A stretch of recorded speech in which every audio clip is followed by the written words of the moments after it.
आपण पाहत आहात देऊळगाव राजा लाईव्ह.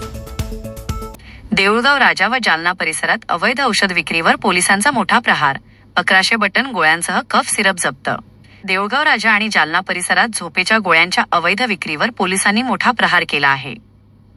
डॉक्टरांच्या चिठ्ठीशिवाय विक्रीस बंदी असलेल्या बटन गोळ्या आणि कफ सिरपची खुलेआम विक्री होत असल्याच्या पार्श्वभूमीवर जालना पोलिसांनी विशेष मोहीम राबवत 3 आरोपींना ताब्यात घेतलं आहे. या कारवाईत तब्बल 1100हून अधिक बटन गोळ्या आणि 76 कफ सिरपच्या बाटल्या जप्त करण्यात आल्या आहेत.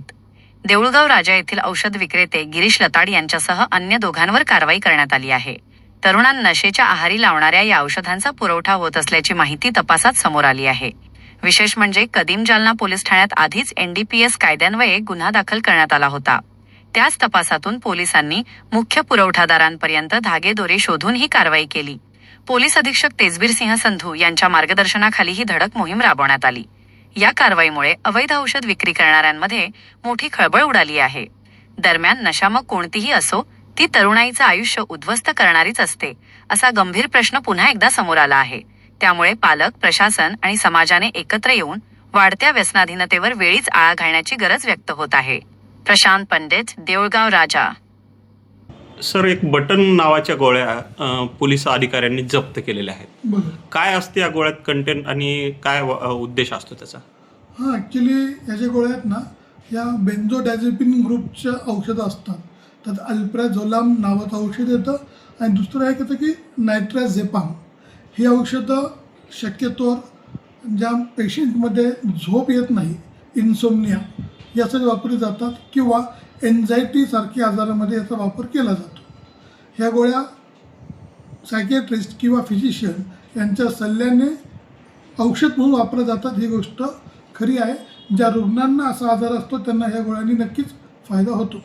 परंतु सध्या काही तरुण वर्ग किंवा काही लोकांमध्ये नशे करण्यासाठी याचा वापर केला जातो. नशेची गोळी म्हणून सुद्धा याचा वापर होतो. काही पेयामध्ये टाकून पण याचा नशा करण्यासाठी वापर केला जातो. हे मात्र 100% अयोग्य आहे. त्याने तरुण पिढी अजून खालच्या पातळीला जाऊन यामुळे हानी होऊ शकते. या डॉक्टरांच्या चिठ्ठीशिवाय या गोळ्या मार्केटला मिळतात का आणि देणं योग्य आहे का?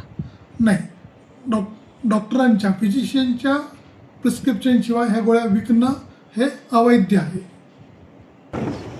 28 एप्रिल 2026ला कदीम जालना पोलीस स्टेशन येथे 178/2026 NDPS कायदा अंतर्गत एक गुन्हा दाखल केला गेला होता. त्याच्यामध्ये एक आरोपी, याचे नाव आहेत सय्यद सलमान सय्यद गफार, त्यांच्याकडून बटन गोळी, जे एक अँटी डिप्रेशन मेडिसिन आहेत, ते हस्तगत केलेली होती. त्याच्यामध्ये आम्ही बॅकवर्ड लिंकेजेस करून मुख्य सूत्रधार कोण आहेत आणि कुठून हे गोळ्या त्यांना भेटली आहेत त्याची माहिती काढून आज 2 सूत्रधार आपल्या ताब्यामध्ये पकडले आहेत आणि त्यांच्याकडून आणि एकंदरीत या गुन्ह्यामध्ये आम्ही 1100चे वर बटन गोळी पकडली आहे आणि 76 कफ सिरपची बॉटल भेटली आहे आम्हाला. आणि त्याच्यासोबत 3 आरोपी आमच्या ताब्यातमध्ये आहेत. ह्या कारवाईला अंजाम SDPO जालना सिटी सब डिव्हिजन श्री अनंत कुलकर्णी आणि त्याच्यासोबत कदीम जालना पोलीस स्टेशनचे प्रभारी अधिकारी जनार्दन शेवाले, त्याच्यासोबत त्यांची टीम, ज्याच्यामध्ये PSI Machhindar Wagh, head constable Chaudhari, head constable Rathod, police naik Gaikwad, police constable Matin Shaikh, police constable Gaikwad, police constable Sandeep Chavan, police constable Imran Khan, police constable Balram Jarwal यांनी हे कारवाईला अंजाम दिला. सर, गोळ्याचा आणि चाकूचा काय संबंध? गोळ्या आणि पिस्टल, चाकू याचा काही संबंध? काही संबंध नाही आहे, तर वेगवेगळे होते, त्यांनी एकत्रित करून दाखवले. ह्याच्यानंतर तुम्ही एक काम करा आणि आमच्यासाठी पण हे एक रिक्वेस्ट आहे की चाकूचा वेगळे फोटो घ्या तुम्ही, ते वेगळा गुन्हा आहे, ठीक आहे ना, NDPS सोबत नाही आहे, ठीक आहे. आम्हाला दाखवण्यासाठी आम्ही 3 हे दाखवले होते. NDPSचा वेगळा गुन्हा आहे, चाकूचा वेगळा गुन्हा आहेत आणि पिस्टलचा वेगळा गुन्हा आहे, ठीक आहे. हे 3 गुन्हे वेगवेगळे. टॅबलेट आहेत या नेमक्या कुठून आणल्या जायच्या काही? हो, तेच आहे ना. आपण ते हे देऊळ राजाचे जे आहेत ते मी बोलू. हे जे आता आरोपी पकडले, तुम्ही मेडिकल शी रिलेटेड आहेत का? ते बोलतो.